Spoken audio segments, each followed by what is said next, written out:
Hello everyone, स्वागत है आप सभी का हमारे चैनल फिजिक्स ज्ञान मुकेश नायक पर। मैं अमोल भैया आप लोगों को थर्मोडायनेमिक्स पढ़ा रहा था और लेक्चर 6 चालू हो गया। बेटा, हम लोगों ने पिछला लेक्चर थोड़ा सा शॉर्ट में किया था, उसकी वजह मैंने आपको बता दी थी। आज जो है वो इंपॉर्टेंट पार्ट था, इसलिए मैंने उसको जल्दबाजी में कल नहीं लिया और थोड़ा सा शॉर्ट जानबूझ के रखा, क्योंकि उसको हम लोगों ने थोड़ा थोड़ा सा हिस्सों में बांट के देखना है। चलो, हम लोगों ने बेटा थर्मोडायनेमिक प्रोसेसेस से स्टार्ट किया था, जिसमें रिवर्सिबल इरिवर्सिबल दो टाइप की प्रोसेसेस देखी थी। रिवर्सिबल इरिवर्सिबल के बाद में हम लोगों बड़े थे, आइसोथर्मल देखा, आइसोबैरिक देखा, आइसोकोरिक देखा। आइसोथर्मल में टेम्परेचर कांस्टेंट होता है, आइसोबैरिक में बार ये प्रेशर के लिए यूज किया जाता है। सो आइसोबैरिक ये प्रेशर कांस्टेंट से रिलेटेड है, याद रखना। आइसो मतलब इक्वल। तीसरी चीज हम लोगों ने देखा था कि आइसोकोरिक, जहां पे वॉल्यूम कांस्टेंट रख के हम लोगों ने चीजों को देखा था। तो हम लोगों ने हर एक जगह पे first law of thermodynamics, equation, Q की वैल्यू, ये सारी चीजों को निकाल के देखा था, इंटरनल एनर्जी वगैरह उनके आधार पर। आज भी हम लोग वही करने वाले, कुछ आज अलग नहीं है। लेकिन आज की जो प्रोसेस है ना बेटा, ये बाकी सारी प्रोसेसेस को थोड़ी सी एक्सेप्शन है, इसलिए मैंने इसको अलग से शुरुआत करके लेना पसंद किया। चलो बेटा, तो हमारी आज की प्रोसेस का मतलब है, कौन सी थर्मोडायनेमिक प्रोसेस पढ़ रहे बेटा हम लोग? फिफ्थ थर्मोडायनेमिक प्रोसेस है ये। और ये जो फिफ्थ वाली थर्मोडायनेमिक प्रोसेस है, इसका नाम है एडियाबैटिक प्रोसेस। क्या है? Adiabatic process. Very important part बेटा, बच्चों, वेरी इंपॉर्टेंट पार्ट। चलिए, आप सभी का ध्यान है ऐसा मैं मान के चल रहा हूं। Adiabatic process. अब एडियाबैटिक प्रोसेस में एग्जैक्टली क्या होता है, इसको समझने के लिए हम लोगों को, देखो बेटा, आपका ध्यान यहां पे होना चाहिए। जैसे आइसोथर्मल में टेम्परेचर कांस्टेंट था वगैरह, ये सब कुछ देख लिया, लेकिन एडियाबैटिक में एग्जैक्टली क्या होता है वो पहले समझ लो। एडियाबैटिक में हीट का एक्सचेंज नहीं होता है। क्या नहीं होता है? हीट एक्सचेंज नहीं होता है। तो क्या हम लोग लिख सकते हैं यहां पे? There is no heat, that is Q is exchange. Heat का एक्सचेंज नहीं होगा बेटा। क्या नहीं होगा? हीट का exchange. So can I say delta Q is equal to 0, change in the या exchange in the value of the Q will be 0 0 0। Q ही 0 है मान के चलो, कोई एक्सचेंज नहीं है, तो हीट एनर्जी ना दी जा रही है ना ही ली जा रही। ऐसा कब हो सकता है? एक केस तो सबको पता होगी। There are two ways to continue with the adiabatic process. और वो कौन से दो रास्ते हैं जिसके थ्रू आप लोग एडियाबैटिक प्रोसेस को कंप्लीट कर सकते हो बेटा? उसमें से जो दो प्रोसेस है, उसमें से पहली एक प्रोसेस है जिसको हम लोग क्या कहते हैं, हम लोग सिस्टम को इंसुलेट करके कर सकते हैं। इंसुलेटेड सिस्टम में ऐसा हो सकता है। किसमें? किसमें? इंसुलेटेड सिस्टम में। इंसुलेटेड सिस्टम मतलब क्या? इंसुलेट करने का सबको मतलब पता होगा। जैसे आप एक करंट कैरिंग कंडक्टर है, उसके ऊपर प्लास्टिक की वायरिंग जोड़ रहे हो ताकि आपको करंट ना बैठे, मतलब आप उसको क्या कर रहे हो? इंसुलेट कर रहे हो, सेपरेट कर रहे हो, राइट? वैसे ही बच्चों देखो, सिस्टम को हीट से एक्सचेंज करने से रोक देना। हीट को, जैसे थर्मास होता है बेटा, तो थर्मास में हम लोग क्या कर देते हैं, अंदर वाली जो हीट है उसको बाहर लूज नहीं होने देते, या बाहर वाली जो हीट है उसको अंदर नहीं आने देते। इसका मतलब है हम लोग उसको क्या कर रहे हैं बेटा? इंसुलेट करके ये प्रोसेस कैरी ऑन कर सकते। ये एक तरीका है। एक दूसरा तरीका है हमारे पास एडियाबैटिक प्रोसेस को कैरी करने का, और वो क्या है? वो बहुत इंपॉर्टेंट है। अगर आप किसी प्रोसेस में एकदम से रैपिड चेंज कर दोगे, there is a rapid change process been formed. Rapid change, हां बताता हूं। अगर हम लोग देखेंगे बेटा रैपिड चेंज, सॉरी बेटा, do understand the rapid change? अगर फटाक से कोई चेंज हो गया एकदम से, there is no time lag, instantaneous कहते हैं ना हम लोग जिसको। सो प्रोसेस कैसी होगी बेटा? इंस्टेंटेनियस, कुछ ही पल में, कुछ ही पल में बोल रहा हूं मैं टाइम भी नहीं बोलूंगा, मैं कहूंगा पल, इंस्टेंट, फटाक से होगी। जैसे टायर का पंक्चर हो जाना, बलून का फट जाना, कोई भी प्रोसेस जो इनमें से हो रही है वो है रैंडम, एकदम रैपिड प्रोसेस, फटाक से हो रही है। तो ऐसी रैपिड प्रोसेसेस जो होती है ना बेटा, वो आपको हीट को एक्सचेंज को टाइम ही नहीं देती। हीट एक्सचेंज कब हो रहा है बेटा? जो चीजें धीरे धीरे हो रही है, बहुत स्लोली हो रही है, वहां पे हीट का एक्सचेंज हो सकता है। कैसे? जैसे मान के चलो कि आप लोगों ने धीरे धीरे किसी चीज को किया, तो जैसे समझो अगर कोई मान के चलो कि कोई बलून होगा या कोई भी चीज होगी, अगर उसमें से हवा थोड़ी थोड़ी थोड़ी थोड़ी करके अगर लीक होती धीरे धीरे, तो होता क्या है, वहां पे हीट का एक्सचेंज के लिए टाइम मिल जाता है। जब टाइम मिल जाता है तो प्रोसेस जो है ना वो इक्विलिब्रियम स्टेट को अटेंड करने की कोशिश कर लेती है और वो पा भी लेती है लगभग, ठीक है। सो क्वासीस्टैटिक प्रोसेस के लिए हम लोग वो अलग सी प्रोसेस है, लेकिन ये क्वासीस्टैटिक नहीं है। This is the sudden change. When the sudden change happens there is no time given for the exchange of the heat, there is no time given. तो ऐसे प्रोसेस के टाइम पे भी क्या हो सकता है बेटा, एडियाबैटिक प्रोसेस हो सकती है। डन, समझे आप। अब एडियाबैटिक प्रोसेस में कुछ चीजें पहले समझ लो। अगर गैस का एडियाबैटिक एक्सपांशन हो रहा है, ठीक है बेटा, adiabatic expansion, do you understand the expansion? Expansion मतलब वॉल्यूम का बढ़ जाना। तो अगर गैस का एडियाबैटिक एक्सपांशन हो रहा है तो वॉल्यूम बढ़ रहा है, तो इसका मतलब जो वर्क डन है वो कैसे होगा बेटा, पॉजिटिव। क्यों पॉजिटिव होगा, समझ गए क्या आप लोग? दिमाग में बैठा क्या?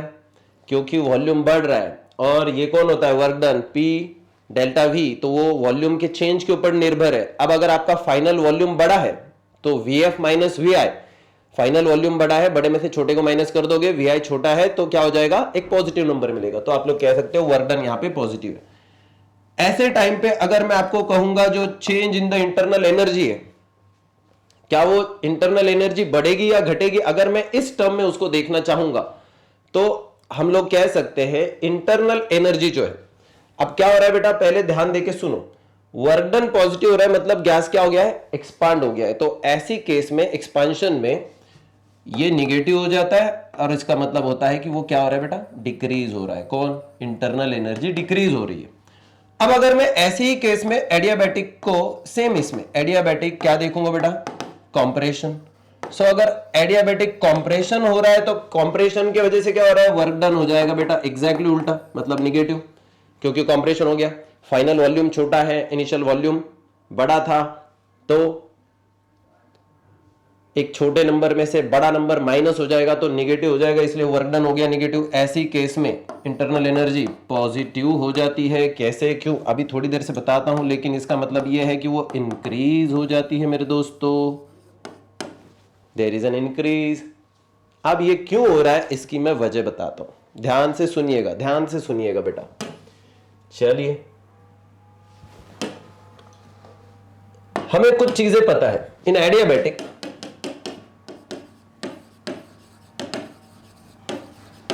There is no heat exchange, so Q की वैल्यू कितनी हो जाएगी बेटा, 0।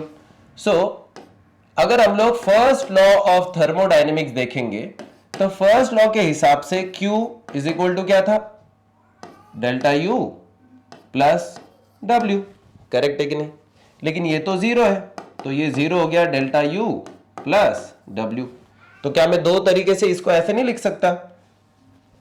पहला तरीका देखो बेटा, देयरफॉर डेल्टा U इधर ही रखो, W को इधर लेके जाओ, इधर प्लस इधर जाके क्या हो जाएगा, माइनस W। तो इसका मतलब जब वर्क डन निगेटिव रहेगा तब ये पॉजिटिव रहेगा, ठीक है। दूसरा चांस क्या है, इसी केस को देखो बेटा, आप लोग W को इधर ही रखो मतलब पॉजिटिव रहेगा, इसको इधर लेके जाओ तो ये निगेटिव बन जाएगा। सो क्या ना से W is equal to minus delta U, correct है कि नहीं? दोनों तरीके से कह सकते हैं कि अगर वर्क डन ये पॉजिटिव है तो इंटरनल एनर्जी निगेटिव रहेगी। ये आप लोगों को समझना है, बेसिक लेवल है, ठीक है। अब हम लोग इसका थर्मोडायनेमिक्स को देखने की कोशिश करेंगे। क्या करेंगे बेटा, थर्मोडायनेमिक्स। लेकिन उसके पहले देखो ग्राफ देख लो, इसका क्या आएगा। ग्राफ आता है इस तरीके से, ए बी, इधर है पी, इधर है वी, करेक्ट है। तो बेसिक ग्राफ जो है ना बेटा एडियाबैटिक का ऐसे होता है। डन। अब हमें हमारे लिए जो बहुत जरूरी चीज है उसको देखने का है, और बहुत जरूरी चीज क्या है हमारे लिए, ध्यान देना आपका। हमारे लिए एक्सट्रीमली इंपॉर्टेंट चीज यह है कि इसका थर्मोडायनेमिक्स देखते हैं कि इसके वजह से वर्क डन कितना हो रहा है, क्या हो रहा है, वो हम लोगों को देखने का है। इंटरनल एनर्जी का अगर मैं, चलो बाकी सारी टर्म के बारे में पहले बात करना स्टार्ट कर देते हैं, फिर हम लोगों का खत्म हो जाएगा पार्ट, ठीक है। चलिए, so let us see thermodynamics of adiabatic process, adiabatic process, ठीक है बेटा जी। सो थर्मोडायनेमिक्स पढ़ते हैं उसका, इसका मतलब उसके प्रेशर, वॉल्यूम, इनकी टर्म में, वर्क डन, इनकी टर्म में हम लोग आगे बढ़ते हैं। अगर मैं इसका प्रोसेस देखने की कोशिश करूंगा, कोशिश क्या देखेंगे ही हम लोग इसको, तो आप लोगों का ध्यान यहां पे होना चाहिए बेटा। अगर मैं इंटरनल एनर्जी के बारे में बात करना स्टार्ट कर दूं तो इंटरनल एनर्जी क्या रहेगी बोलो, इंटरनल एनर्जी क्या रहेगी? इंटरनल एनर्जी रहेगा U is equal to N C V delta T. ये सबको पता होना चाहिए कि हमेशा उतना ही होता है और इतना ही लेना है हमेशा। क्या आप लोगों ने इसके अलावा कोई दूसरी वैल्यू यहां पे आइसोकोरिक में ली थी क्या? या तो फिर हम लोग जो दूसरी प्रोसेसेस को देखे थे आइसोथर्मल में ली थी क्या? नहीं। आइसोबैरिक में ली थी क्या? नहीं। सब जगह पे यही वैल्यू। सो डेल्टा यू की वैल्यू हमेशा याद रखना, internal energy is N C V D T. अगर एन की वैल्यू 1 है तो सिर्फ सी वी डेल्टा टी, ठीक है, फिलहाल के लिए ठीक है बेटा। चलिए अब क्या आपको पता है, for adiabatic process, for adiabatic process P V to the power gamma is equal to constant. क्या है बेटा? कांस्टेंट। इस कांस्टेंट को हम लोग C ले लेते हैं, ठीक है, कोई भी C कांस्टेंट, प्रोपोर्शनलिटी कांस्टेंट है। ये अगर आप लोगों को याद रहे तो आप लोग बाकी सारे डेरिवेशन धीरे धीरे से करते करते ला सकते हो। आपके लिए क्या जरूरी है बेटा? P V, अब यहां पे हो गया। अब आप इसको टीवी की भी टर्म में लिख सकते हो, वो आपकी मर्जी है कैसे लिखना है, लेकिन आपकी मर्जी मतलब यह है कि आप लोग इसको अलग तरीके से भी लिख सकते हो, ये मुझे बताना है, ठीक है। मतलब जैसे P की जगह पे NRT अपॉन V भी लिख सकते हो, NRT अपॉन, तो वो भी आप लोग कर सकते हो इसको, लेकिन क्योंकि PV इज इक्वल टू क्या होता है बेटा? NRT। तो अगर मैं उसको जैसे देखो, वी हैव मैं जस्ट बता रहा हूं आपको, V is equal to NRT। तो अगर मैं P की वैल्यू को निकालूंगा बेटा तो NRT अपॉन V बन जाएगा, करेक्ट है कि नहीं?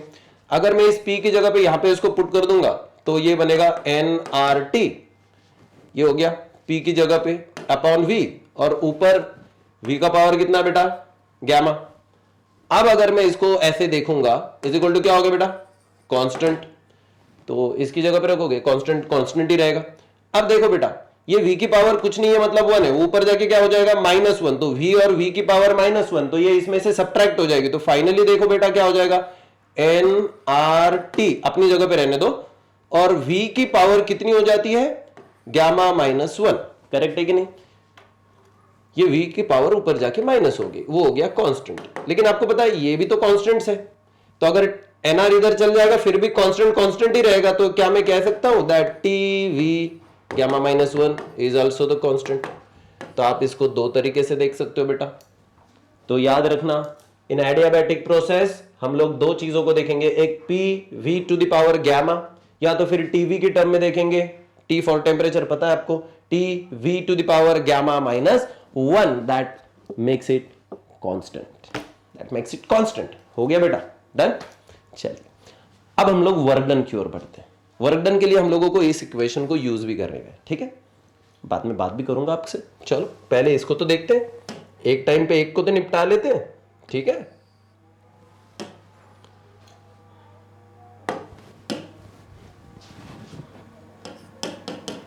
मैं कंटिन्यूअसली एडियाबैटिक प्रोसेस इसलिए लिखे जा रहा हूं बेटा क्योंकि हम लोगों को ध्यान रहे कि हम लोग किसके बारे में बात कर रहे हैं, ठीक है। फॉर एडियाबैटिक प्रोसेस फिलहाल तो मैं यही लिख देता हूं कि हमारे लिए जो जरूरी है, gamma is equal to constant, constant जिसकी वैल्यू होगी C। तो can I say PV to the power gamma is equal to C? Can I say that? Yes. अब देखो बेटा ये हो गया। अब इसको थोड़ा सा ध्यान दीजिएगा। एडियाबैटिक प्रोसेस में जब हम लोग इसको देख रहे हैं, अब हमारे लिए जरूरी हो जाता है कि हमें क्या निकालने का है? Work done.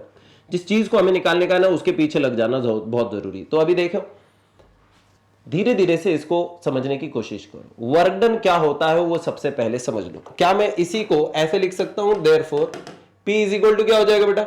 इसको P को इधर रखो, ये सी अपॉन हो जाएगा, इधर v to the power gamma क्या हो रहा है बेटा, मल्टीप्लाई, तो इधर जाके क्या हो जाएगा, divide, so v to the power gamma, correct है कि नहीं। अब मैं अगर सोचूंगा, कहूंगा, देखूंगा, तो आप लोगों को कुछ चीजें समझ में आ जाएगी, जैसे कि क्या हाँ, गैमा कौन होता है ये कई सारे लोगों को अगर नहीं पता होगा तो मैं बेसिकली बता देता हूं। हम लोगों ने काइनेटिक थ्योरी में पढ़ा भी उसको कि गैमा कुछ और नहीं होता है, सीपी अपॉन सीवी होता है, जो कि एक स्पेसिफिक हीट कांस्टेंट्स का रेशियो है, ठीक है। तो वो गैमा की वैल्यू अलग अलग सी आएगी। Mono atomic gases, diatomic gases, polyatomic gases, इनके लिए उसकी वैल्यू अलग अलग सी आती है। चाहे तो मैं इधर लिख देता हूं गैमा की value for what, mono atomic gas. तो मोनो एटॉमिक गैस के लिए गैमा की वैल्यू होती है बेटा 5/3। सबको पता होनी चाहिए, बहुत जरूरी वैल्यूएशन है, तो ये पता होनी चाहिए। अगर यही मैं डायटॉमिक के लिए लूंगा तो डायटॉमिक में इसकी वैल्यू हो जाती है बेटा 7/5। ये सबको पता है, ये बहुत जरूरी है। और फिर पैलोएटॉमिक में अगर आप लोग देखोगे, पॉलीएटॉमिक में, सो पैलोएटॉमिक में इसकी वैल्यू 8/6 या कहो 4/3 हो जाती है। लेकिन फिलहाल हमारे लिए ये ज्यादा जरूरी नहीं है, इसकी वैल्यूज नोट डाउन कर लो चाहे तो, but they are not too much essential for us now. Whatever is given वो बाद में जब न्यूमेरिकल सॉल्व करते हैं आप तब काम में आएगा, लेकिन अभी हमारे लिए क्या जरूरी है, let's find the work done. We know that, we know something.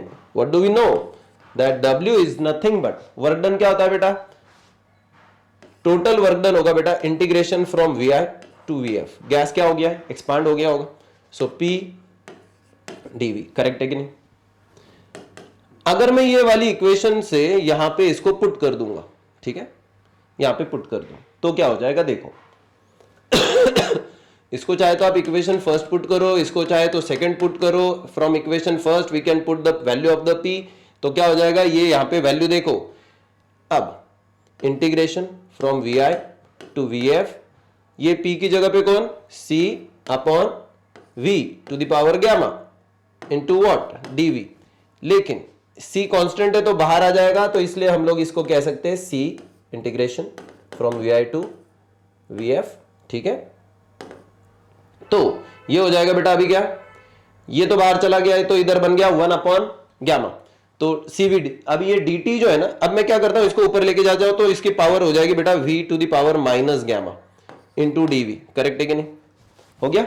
अब एक काम करो इसको इंटीग्रेट कर लो, तो इंटीग्रेशन के बाद में वर्क डन कितना हो जाएगा, देखो इसको इंटीग्रेट करेंगे अगर हम लोग, C अपनी जगह पे बाहर है, अब इसका इंटीग्रेशन क्या बनता है देख लो, इसके इंटीग्रेशन में क्या आ जाता है, इसकी पावर 1 से बढ़ जाएगी, minus gamma plus 1 upon what, जो जिसकी पावर बढ़ के जो ऊपर आ जाए ना वही सीधा नीचे लिखने का। लेकिन वो क्या मैं माइनस गैमा प्लस 1 को सीधा उल्ट ऐसे 1 माइनस गैमा लिख सकता हूं कि नहीं, 1 माइनस गैमा लिख सकते हैं बेटा, बिल्कुल।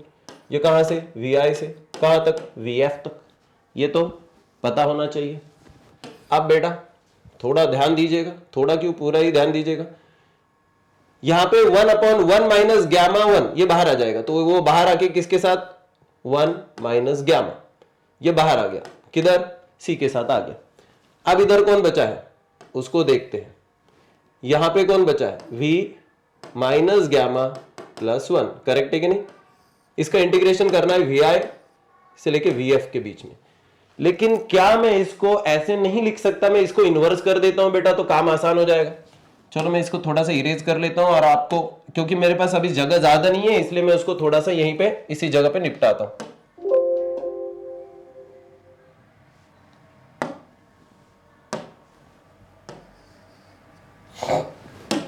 चलिए बेटा, तो अभी हम लोग एक काम करते हैं, ये जो था ना इसको नीचे लेके आ जाते हैं, तो 1 अब ये इसकी पावर जो होती है ना वो प्लस का माइनस, माइनस का प्लस हो जाएगा, क्योंकि वो न्यूमरेटर से डिनोमिनेटर में आ गया। तो अभी क्या हो जाएगा बेटा, ये गैमा माइनस 1, क्या हो जाएगा, गैमा माइनस 1।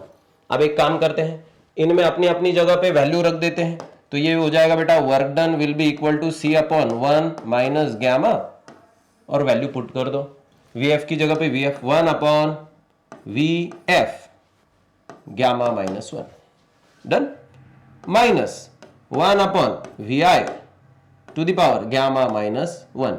क्या ये हमारी वैल्यूएशन आ गई कि नहीं आ गई? इसको इक्वेशन कुछ तो थर्ड फोर्थ जो भी है पुट करना है, कर दो बेटा। क्या आप लोग समझ रहे हो यहां तक? मैं एक बार फिर से बताता हूं, क्योंकि यहां से आगे फिर मैं वापस से एक बार प्रोसेस करने वाला हूं। देखो बेटा, हमें पता है कि P V to the power gamma constant है, वो सी है। So P V to the power gamma C हो गया। सो पी क्या हो गया बेटा? C upon V to the power gamma. इसको इंटीग्रेट करोगे किसको? पीवी को। किस तो क्या मिलेगा? वर्क डन मिलेगा। So total work done P DV का इंटीग्रेशन हो जाएगा। अब हम लोग जब इसको इंटीग्रेट करेंगे, पी की जगह पे इसकी वैल्यू पुट करेंगे in terms of the volume etcetera, और फिर ये अब हम लोग यहाँ पे आते हैं। अब इसको क्या किया? इसको ऊपर लेके गए, to the power minus gamma हो गया, सी को बाहर लेके आ गए, इंटीग्रेशन करवा लिया, ये इंटीग्रेशन आ गया बेटा उसका। अब उसमें से 1 माइनस गामा जिसका काम नहीं था उसको बाजू में ले लिया। अब इसका इंटीग्रेशन, इसकी पावर को नीचे ले लिया, गामा माइनस 1 हो गया, और वीएफ पहले final value minus initial value हो गया, खत्म। चलो अब इसमें कुछ कर सकते हैं क्या? हाँ बिल्कुल कर सकते हैं। एज अगर ये कांस्टेंट है तो इसकी इनिशियल वैल्यू या फाइनल वैल्यू कुछ भी ले लो, वो तो कांस्टेंट ही होगी। P I V I to the power gamma is equal to क्या होगा बेटा? P F V F to the power gamma, जो कि क्या होगा बेटा? Constant C. तो मैं अगर ये सी से इसको मल्टीप्लाई करता हूं, ये सी से इसको भी मल्टीप्लाई हो जाएगा, क्योंकि वो पूरे ब्रैकेट को मल्टीप्लाई करेगा। तो क्या मैं ये नहीं कह सकता इक्वेशन थर्ड विल बिकम, अब यहां से सी इधर मल्टीप्लाई करेगा, इधर कुछ नहीं बचेगा, 1 अपॉन 1 माइनस गामा। फिलहाल के लिए ठीक है बेटा। अब ये सी इधर मल्टीप्लाई करेगा, लेकिन सी की वैल्यू इधर में क्या कर लेता हूं? पी एफ और ये we F to the power gamma लिख देता हूं।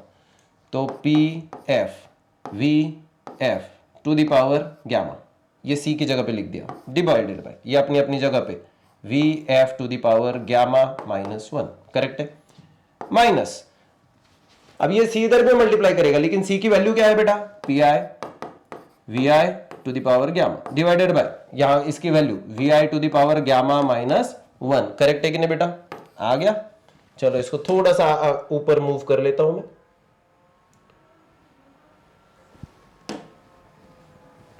जी अब यहां पे आ गया बेटा। अब देखते हैं 1 अपॉन 1 माइनस गामा, इसको साइड में ही रखो। अब यहां पे अंदर क्या हो जाएगा वो देखो थोड़ा सा।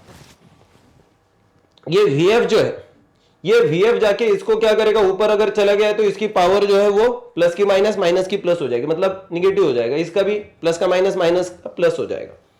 तो जब आप इसको ऊपर लेके जाओगे, अब देखो ये माइनस गामा प्लस 1 हो जाएगा, तो माइनस गामा इस प्लस गामा के साथ में कट जाएगा, इधर सिर्फ बचेगा प्लस।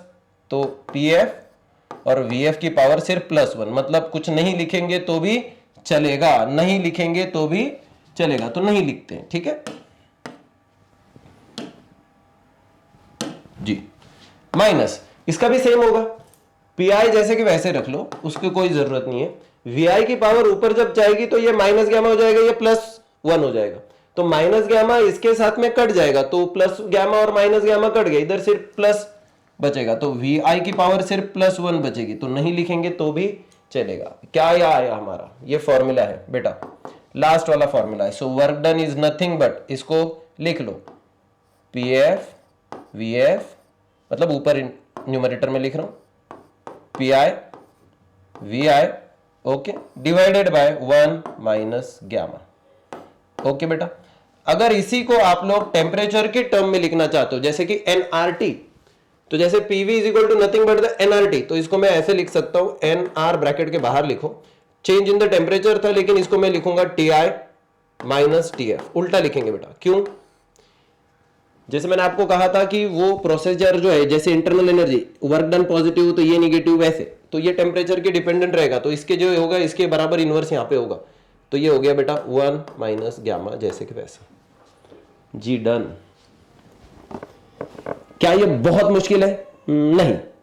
लेकिन क्या ये बहुत आसान है? हाँ नहीं, ये ऐसा भी नहीं कहूंगा मैं, क्योंकि मुझे ये इसको सही गलत या फिर किसी भी ब्लैक एंड व्हाइट ऐसे शेड में डालना ही नहीं है। I could say this is a kind of the grey shade, दोनों का मिक्सचर है। थोड़ा सा इजी भी है, थोड़ा सा मुश्किल भी लगता है, क्योंकि हम लोगों ने अगर उसको थोड़ा सा सही तरीके से नहीं किया तो ही ये मुश्किल लगेगा। अगर धीरे धीरे हम लोग इसको बार बार प्रैक्टिस करेंगे, बार बार देखेंगे कि क्या किया जा रहा है, तो याद भी रहेगा। So this is the work done बेटा, जो कि बहुत जरूरी है हमारे लिए। इंटरनल एनर्जी में कोई भी फॉर्मुलेशन का बदलाव करने की जरूरत नहीं है, वो तो NCV डेल्टा T है। और यहां पे तो इसका एक्सचेंज ही नहीं हो रहा है। जबकि हीट का एक्सचेंज नहीं हो रहा है तो हम लोग, ये सीधी सीधी बात है बेटा कि हम लोग कह सकते हैं कि ये एडियाबैटिक प्रोसेस में Q का सवाल ही नहीं आता, वो तो जीरो हो जाएगा। अब देखो बेटा, मैं एक बार फिर से आपको एडियाबैटिक प्रोसेस में फिर से लेके जा रहा हूं। कहां से शुरुआत की थी हम लोगों ने आज, देखो चलो जी। एडियाबैटिक प्रोसेस में हीट का एक्सचेंज नहीं हो रहा है, ये बता दिया था। दो तरीके से ये हासिल हो जा सकता है, इंसुलेटेड सिस्टम, रैपिड चेंज। अब एडियाबैटिक एक्सपांशन जो अगर होगा, अगर एक्सपांशन हो गया बेटा तो वर्क डन पॉजिटिव रहेगा, इंटरनल एनर्जी निगेटिव हो जाएगी, और फिर इसका मतलब है कि वो डिक्रीज हो जाएगी। एडियाबैटिक कंप्रेशन अगर हो गया, इसका मतलब वर्क डन निगेटिव हो जाएगा, और ये तो इंटरनल एनर्जी इंक्रीज हो जाएगी, या कहो वो पॉजिटिव हो जाएगी। ये मैंने पहले बताया था। इसका ये ग्राफ का नेचर देखो बेटा, ये तो आइसोथर्मल में जैसे होता है वैसे ही टाइप का हो रहा है। अब यहां पे क्या हो रहा है बेटा, एडियाबैटिक में क्या हो रहा है, Q जीरो है, या कहो हीट का एक्सचेंज जीरो है। फर्स्ट लॉ ये कहता है ऐसा ऐसा, ये जीरो की वैल्यू पुट कर दो, दोनों एक दूसरे के एक्जैक्टली अपोजिट डायरेक्शंस में चले जाएंगे। ये बताने के लिए मैंने ये बताया था। अब आगे देखो बेटा, उसका थर्मोडायनेमिक्स पढ़ रहे थे, इंटरनल एनर्जी मैंने बता दिया NCV डेल्टा T, ये हमेशा वैसे ही रहेगी। लेकिन P V to the power gamma is constant, that is a C। तो NRT की अगर TV की टर्म में लिखना था तो ये मैंने लिख दिया। ये फॉर्मूला और ये फॉर्मूला दोनों भी आपके पास होने चाहिए, क्योंकि इनको हम लोगों को CET, नीट, जेई, इन दोनों भी एग्जाम्स में बार बार यूज करना पड़ता है। बाकी के फॉर्मुलेशन का इतना काम नहीं आता है जितना इन दोनों का आता है, ठीक है। उसके बाद में हम लोगों ने एडियाबैटिक प्रोसेस को देखते हुए उसको सॉल्व करने की कोशिश की थी कि वर्क डन कितना है। इंटरनल एनर्जी तो देख ली, उसमें कोई बदलाव नहीं है, लेकिन वर्क डन का फॉर्मूला निकालने के लिए हम लोगों ने देखा P V to the power gamma is equal to C ले लिया, उससे P की वैल्यू आ गई, उसको हम लोगों ने कहां पे पुट कर दिया, वर्क डन के फॉर्मूला की P की जगह पे, ये इसको इंटीग्रेट किया, फाइनली यहां तक पहुंच गया। सो लास्ट वाला हमारा जो है वो फॉर्मूला यहां पे, ठीक है। क्या हम लोगों ने इसको समझा है? मुझे लगता है कि हम लोगों ने इसको समझने की कोशिश की। मैथमेटिकल प्रोसेसेस जिन जिन लोगों को समझ में नहीं आती होगी बेटा, मैथमेटिकल प्रैक्टिसेस करनी पड़ेगी, तो वो उसके बिना नहीं आएगा। डेरिवेशंस को थोड़ा सा टाइम लगता है समझने के लिए, बार बार लिखते चलेंगे तो ये आसानी से सॉल्व भी हो जाता है। अगर लेकिन बार बार नहीं देखेंगे तो फिर प्रॉब्लम आ जाता है बेटा। चलिए आगे बढ़ रहे हैं हम लोग दोस्तों। अब इस टॉपिक में आगे बढ़ने के लिए हमारे पास एडियाबैटिक प्रोसेस बेटा खत्म हो गया। अब एडियाबैटिक प्रोसेस खत्म होने के बाद अंत में अगर हम लोग कहीं पे जैसे इसको कंक्लूड करना है, जिसको हम लोग कह सकते हैं कि इससे हम लोगों को क्या चीजों को याद करना चाहिए, तो याद करने के लिए मैं आपको सिंपली बता दूं, P V to the power gamma constant होता है, याद रखो। ये कहो कि Q जीरो है, तो इसका मतलब ये है कि इंटरनल एनर्जी ये वर्क डन के एग्जैक्टली अपोजिट होगी, ये भी सही है। डेल्टा T यहां पे जीरो नहीं रहेगा, याद रखना, चेंज इन द टेम्परेचर हो सकता है। और सबसे लास्ट में, इसलिए तो इंटरनल एनर्जी निकाली थी हम लोगों ने, और सबसे लास्ट में अगर मैं कहूंगा कि अगर आपको वर्क डन निकालना है तो NR into bracket TI minus TF। अब देखो बेटा, उसकी वैल्यू तो डिपेंड करता है, वर्क डन जीरो से बड़ा है, पॉजिटिव है, या जो भी है उसके ऊपर, गैस एक्सपांड हो रहा है, गैस कॉम्प्रेस हो रहा है, कूल हो रहा है, हॉट हो रहा है, उसके हिसाब से सारी चीजें वेरी करेगी। That is different part now. तो हमारी इक्वेशन जो है ना वो आपको कुछ कह सकती है, जैसे अभी मैंने आपको बताया, जैसे देखो work done is equal to क्या लिखा था बेटा हम लोगों ने, PF VF, करेक्ट है कि नहीं, minus PI VI upon 1 minus gamma, correct है कि नहीं। ये तो अभी देखा था ना हम लोगों ने, ये देखो इक्वेशंस ज्यादा दूर नहीं हमसे, PF VF minus PI VI is equal to 1 minus gamma. आगे बेटा यही कौन था, ये था। अब अगर मैं इसी इक्वेशन को अगर कंक्लूजन की तौर पे लेके चलूंगा, चलो इसको लिखने की जरूरत नहीं पड़ेगी, समझो इधर इसको ही देखो या इसको देख लो। यहां पे बेटा TI माइनस TF है, इसका मतलब I की वैल्यू बड़ी है फाइनल टेम्परेचर से। इसका मतलब इनिशियल टेम्परेचर क्या था बेटा, बड़ा था, और फाइनल टेम्परेचर छोटा हो गया। तो फाइनल टेम्परेचर अगर कम है, इसका मतलब क्या हो गया, सिस्टम कूल हो चुकी है बेटा। यही अगर जब इनवर्स में लिखोगे आप लोग तो क्या हो जाएगा बेटा, TF अगर बड़ा होगा किससे, TI से, फाइनल टेम्परेचर अगर बड़ा है तो इसका मतलब क्या हो गया बेटा, कूलिंग नहीं हुई है, वहां पे क्या हो गया बेटा, सब्सटेंस हॉट बन गया होगा इसका मतलब, या सिस्टम हॉट बन गया होगा इसका मतलब क्या है बेटा, वहां पे हीटिंग प्रोसेस होगी। ये चीजों को हम लोग समझ सकते हैं, इन चीजों को हम लोग कंक्लूड कर सकते हैं। एडियाबैटिक प्रोसेस ये बहुत इंपॉर्टेंट प्रोसेस है बेटा, बहुत इंपॉर्टेंट, क्योंकि ये प्रोसेस क्वासी स्टैटिक प्रोसेस नहीं है, बाकियों से अलग है, इसलिए मैंने इसको अलग से चैप्टर से स्टार्ट किया। अदरवाइज हम लोग ये इसको पिछले लेक्चर में भी ले सकते थे, लेकिन इसको थोड़ा सा आराम से लेने के लिए हम लोगों ने इसे यहाँ पे लिया। ठीक है बेटा, होपफुली मैं जो समझा रहा हूँ आप लोगों को समझ में आ रहा है। तो अभी हम लोग इसमें कंटिन्यू करते हैं, आगे चलते हैं, और अभी हमारी छठी या सिक्स्थ जो इक्वेशन है उसकी ओर बढ़ते हैं, और सॉरी प्रोसेस जो है उसकी ओर बढ़ते हैं। और सिक्स्थ प्रोसेस क्या है बेटा हमारे पास, साइक्लिक प्रोसेस। अब यहां से आगे कुछ नहीं बेटा, इसमें थ्योरी में कुछ ज्यादा डिटेलिंग्स नहीं है, बस आप लोगों को बेसिक चीजों को समझना है।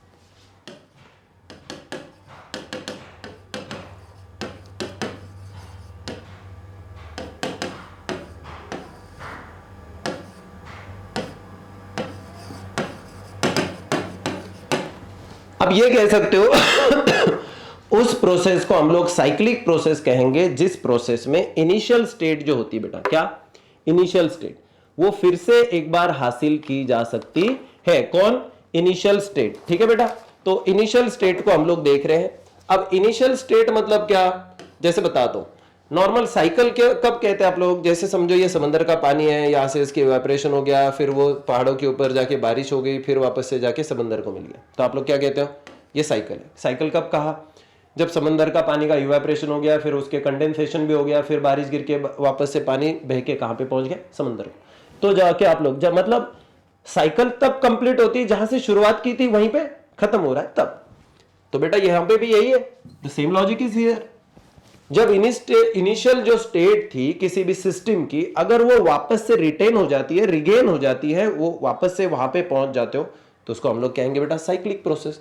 साइक्लिक प्रोसेस में बेटा देखो, जो हम लोग ग्राफ देखते हैं, इस ग्राफ में देखो ये इनिशियल स्टेज है, यहां से कहां गए बेटा, यहां पे ए से लेके बी तक पहुंचे, बी से लेके वापस ए पे जब पहुंचोगे, देखो रास्ता अलग हो सकता है, वो डिपेंड करता है, वो तो डिपेंड करता है बेटा, टोटल वर्क क्या है क्या नहीं है वो डिपेंड करता है।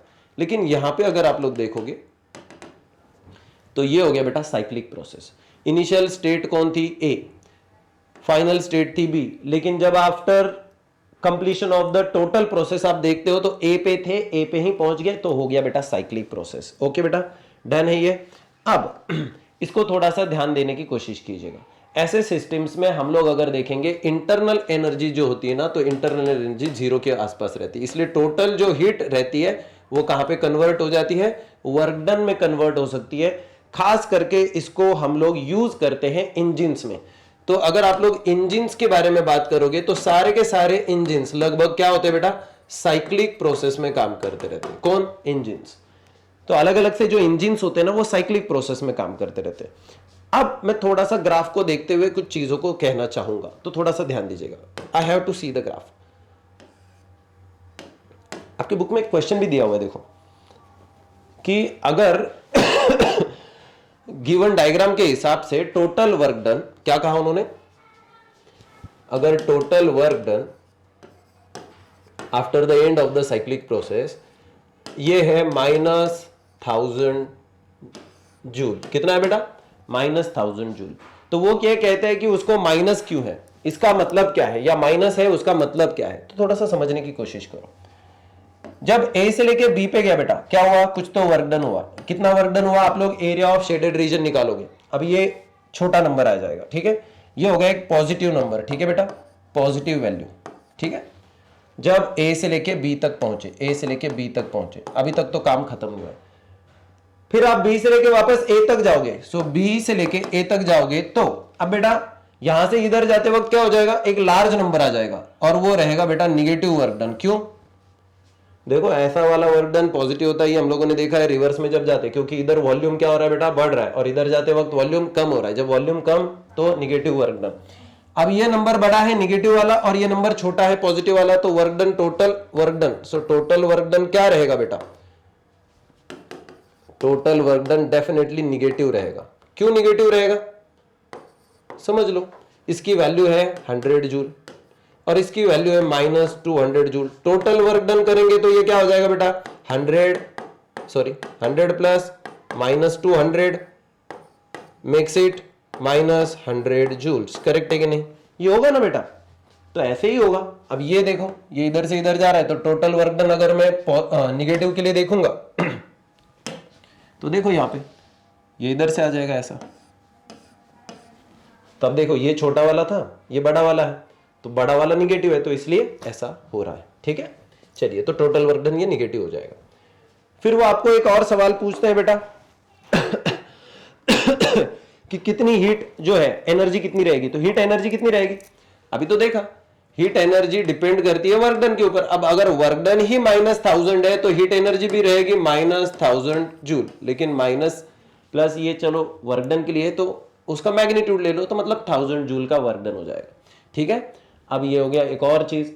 अब सबसे आखिरी वाली चीज, वो लोग ये कहते हैं कि समझो अगर मान के चलो ये प्रोसेस इनवर्स तरीके से लिखी जाए कि पहले इधर एक्सपांड हो रहा था गैस, बाद में कौन, तो इसकी जगह पे अगर उल्टा हो जाए तो पहले वो वॉल्यूम जो है ऐसे अगर चले जाए, मतलब ये जैसे ये एंटी क्लॉकवाइज है बेटा, क्या है बेटा?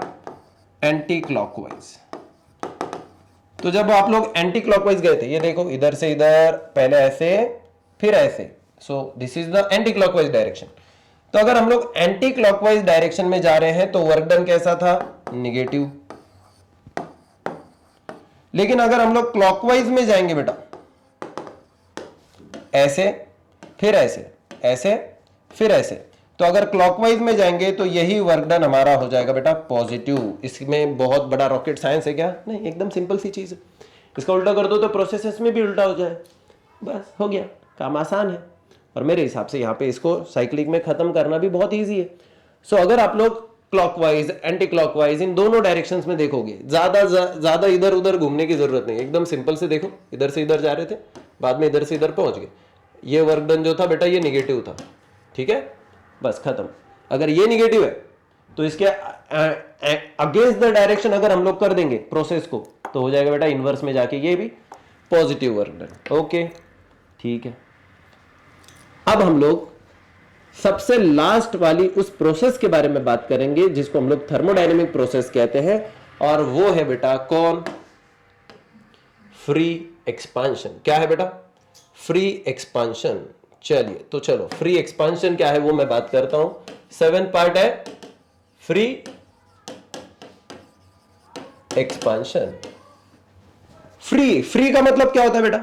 मुक्त, मुक्त हो चुका है। अब देखते हैं इसको, थोड़ा सा ध्यान दीजिएगा। जनरली अगर आप लोग एडियाबैटिक प्रोसेस में देखोगे, there is no heat exchange. हम लोग ये भी कह सकते हैं कि वहां पे कोई फिर बेटा सॉरी, अगर हीट का एक्सचेंज नहीं हो रहा है तो इसका मतलब वर्क डन वगैरह ये सारी चीजें अगर आप लोग देखोगे तो एक तरीके से जीरो है, क्योंकि सिस्टम इंसुलेटेड हो रही है। लेकिन जैसे कि बलून का रप्चर हो जाना, जैसे कि टायर का पंक्चर हो जाना, या कोई भी चीज ऐसे जो सडनली हो रही है, जो कम टाइम पीरियड में हो रही है, फ्री एक्सपांशन ये बाकी के प्रोसेसेस से थोड़ा सा अलग है। ऐसे भी होता है, इसमें भी ये एडियाबैटिक है, ये बाकी के सारे थर्मोडायनेमिक्स से अलग है, डिफरेंट है, just because it is a spontaneous process. It is not giving you the time for the exchange of something, and you can say this is the uncontrolled change. This is what? Uncontrolled change. अब ये uncontrolled change क्या है? ये कोई बड़ा bomb है क्या बेटा? नहीं, एकदम बेसिक चीज है। बलून को फुलाने के बाद में अगर आप उसको पिन लगा देते हो तो फट जाता है। आप हवा निकालना चाहते हो, ठीक है, बलून के आप हवा निकालना चाहते हो, तो हवा निकालने के लिए काम करो ना, बलून को जहां पे आप लोगों ने फुलाने के बाद में, जहां से जिस छेद में से हम लोगों ने हवा भरी थी, तो उसको गांठ ना मारते हुए हम लोग अगर उसको थोड़ा सा अगर उसमें से हवा निकाले, धीरे धीरे, एकदम स्लोली, पिन लगाने की जरूरत नहीं, पिन लगाते तो फट जाएगा, राइट। अब अगर मैंने उसको क्या किया बेटा, धीरे धीरे से उसकी हवा निकाली, वेरी ग्रेजुअली, तो वो जो है ना वो फ्री एक्सपेंशन नहीं है, क्योंकि उसको मैं कंट्रोल कर रहा हूं, आई एम कंट्रोलिंग दैट, क्योंकि मैं अपनी मर्जी के हिसाब से थोड़ी थोड़ी सी हवा छोड़ रहा हूं। लेकिन क्या पिन लगाने के बाद में ये कंट्रोल मेरे हाथ में है क्या? नहीं। 2-4 पिन लगाऊंगा क्या मैं? नहीं बेटा, एक पिन में ही वो फट जाएगा। सो इसका मतलब ये है कि जिसको आप नहीं कंट्रोल कर पाते हैं ना, वो अनकंट्रोल्ड रिएक्शन है, और वो जो अनकंट्रोल्ड रिएक्शन है, अनकंट्रोल्ड चेंज के साथ में आ जाती है, वो फ्री एक्सपांशन है बेटा। तो हो गया। ऐसे टाइम पीरियड में हम लोग ये कह सकते हैं this is not in thermodynamic equilibrium. ठीक है, इसका मतलब वो थर्मोडायनामिक इक्विलिब्रियम में नहीं है, जिसके बारे में हम लोग बात कर चुके हैं। ठीक है, डन। नेक्स्ट लेक्चर हम लोग यहां से आगे बेटा किसके बारे में पढ़ेंगे? हीट इंजन्स के बारे में पढ़ेंगे, रेफ्रिजरेटर्स के बारे में पढ़ेंगे, कैरनोट साइकिल के बारे में पढ़ेंगे। यहां से आगे ज्यादा से ज्यादा और 2 या 3 लेक्चर चलेंगे हमारे, 2 मोस्टली। तो इसमें आप लोगों को चीजों को फटाफट समझना है, बेसिक मैकेनिज्म को समझना है। ठीक है, चलो अगले लेक्चर में मिल देते हैं और इसी चैनल पे कंटिन्यू करेंगे फिजिक्स ज्ञान मुकेश नायक पर। Bye everyone, see you all.